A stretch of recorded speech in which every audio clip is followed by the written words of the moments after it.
అందరికీ నమస్కారం. నేను మీ సులోచన సంపంగి. Welcome to my channel. ఈరోజు ఒక బ్రేక్ఫాస్ట్ని రెడీ చేసుకుందామండి. చాలా త్వరగా ఈజీగా చేసుకోవచ్చు, అలాగే టేస్ట్ కూడా సూపర్గా ఉంటుంది.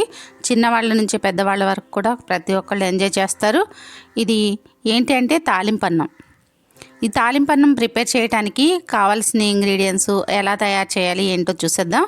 చాలా త్వరగా అవుతుందండి, వెరీ ఈజీ. చిన్న పిల్లలు కూడా చేసుకోవచ్చు చక్కగా. ఇది ఈజీగా చేసేసుకోవచ్చు. ఈ ప్రిపరేషన్ అనేది చాలా ఈజీగా అయిపోతుంది, చాలా తొందరగా కూడా అయిపోతుంది, అలాగే టేస్ట్ కూడా వండర్ఫుల్గా ఉంటుంది. ఈ తాలింపన్నం ప్రాసెస్లోకి వెళ్ళిపోదామండి. ఫస్ట్ ఆఫ్ ఆల్ స్టవ్ మీద ఒక బాల్ని పెట్టుకొని ఆయిల్ కొంచెం పడుతుంది, 1.5 స్పూను 1.5 స్పూను ఆయిల్ వేసుకుందాం.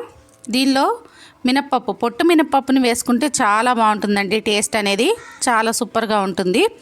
అలా ఒక 2 స్పూన్లు పొట్టు మినపప్పు, 2 స్పూన్లు పచ్చిశనగపప్పు వేసుకుంటున్నాను చూడండి. అలాగే 1 స్పూను జీలకర్ర వేసుకోవాలి, 1 స్పూను ఆవాలు వేసుకుందాం. ఇలా వేగుతూ ఉండగా ఒక ఎండుమిర్చిని కూడా మనం ముక్కలు చేసి తుంపుకొని వేసుకుందామండి తాలింపులోకి. చూడండి, ఇలా ముక్కలుగా తుంపుకొని వేసుకుందాం. ఇలా వేగుతూ ఉండగా ఒక 2 రెమ్మలు కరివేపాకును మాత్రం ఖచ్చితంగా యాడ్ చేసుకోవాలి. ఈ తాలింపన్నంలోకి కరివేపాకు టేస్ట్ అనేది చాలా బాగుంటుంది. ఇలా కొంచెం వేగుతూ ఉంది చూడండి, సిమ్లో పెట్టుకొని వేయించుకోవాలండి తాలింపు. ఇలా వేగుతూ ఉండగా మనం కట్ చేసి పెట్టుకున్న ఒక 3 పచ్చిమిర్చి పొడవుగా చీల్చి పెట్టుకున్నాం, అలాగే ఒక ఉల్లిపాయను కట్ చేసి పెట్టుకున్నాం పొడవుగా. ఈ పచ్చిమిర్చి ఉల్లిపాయ కూడా కంపల్సరీ వేసుకోవాలి ఈ తాలింపన్నంలోకి. ఇవే మంచి టేస్ట్ని ఇస్తాయి అన్నమాట ఈ అన్నంలోకి. ఇలా ఉల్లిపాయ పచ్చిమిర్చి కట్ చేసి పెట్టుకొని వేసుకున్నాం కదా, ఇవి మగ్గేలాగా కొంచెం తిప్పుతూ ఉండాలి తాలింపు.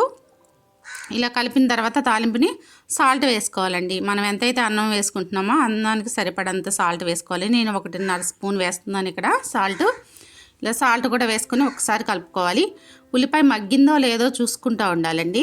సిమ్లో మగ్గితేనే బాగుంటుందన్నమాట ఉల్లిపాయ. మరీ బాగా వేగకూడదు, అలాగని చెప్పేసి మరీ పచ్చిగా ఉండకూడదు. అట్లా వేపుకోవాలన్నమాట. ఉల్లిపాయ వేగాలి తాలింపులో.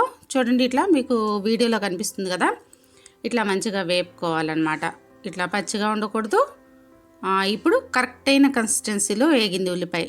ఇలా వేగిన తర్వాత పసుపు 1 స్పూన్ యాడ్ చేసుకోవాలి. యాడ్ చేసుకొని తాలింపు అంతా కూడా మంచిగా కలుపుకోవాలన్నమాట. చూసారు కదా, తాలింపు చక్కగా వేగిపోయింది. ఇప్పుడు దీనిలోకి మనం వండి పెట్టుకున్న అన్నాన్ని చల్లారబెట్టుకున్న అన్నాన్ని వేసుకోవటమేనండి తాలింపులోకి. వేసుకొని చక్కగా ఉండలు ఎక్కడా లేకుండా మంచిగా కలుపుకోవాలి. తాలింపు అంతా కూడా ఈ అన్నంకి పట్టేలాగా కలుపుకోవాలి. చిన్నప్పుడు ఎక్కువ మా అమ్మగారు ప్రిపేర్ చేస్తూ ఉండేవాళ్ళు. చిన్నప్పుడనే కాదు, ఇప్పుడు కూడా ఎప్పుడు మేము చేసుకుంటూ ఉంటాం.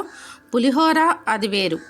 పులిహోర ఎక్కువ టైమ్స్ చేసినా సరే ఈ తాలింపు అన్నం టేస్ట్ పులిహోరకి రాదు. దీని టేస్ట్ దీనిదే, దాని టేస్ట్ దాందే.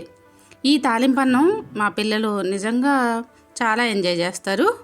పప్పులు ఉంటాయి, ఉల్లిపాయ అవి ఉంటాయి, చాలా టేస్టీగా ఉంటుంది. మరి మన తాలింపు అన్నం రెడీ అయిపోయిందండి. చాలా ఈజీ కదా. మరి ఒకసారి మీరు ట్రై చేస్తారు కదా, ఖచ్చితంగా ట్రై చేయండి. టేస్ట్ ఎలా ఉందో నాకు కమెంట్ రూపంలో తెలియజేయండి. మరి ఈ వీడియో మీకు నచ్చినట్లయితే లైక్ చేయండి, షేర్ చేయండి, సబ్స్క్రైబ్ చేయండి. మీకు తెలిసిన వాళ్ళతో, మీ ఫ్రెండ్స్తో, మీ బంధువులతో షేర్ చేసి సబ్స్క్రైబ్ చేయించండి. నా వీడియోస్ ఆదరిస్తున్నందుకు మీ అందరికి కృతజ్ఞతలు. Thanks for watching.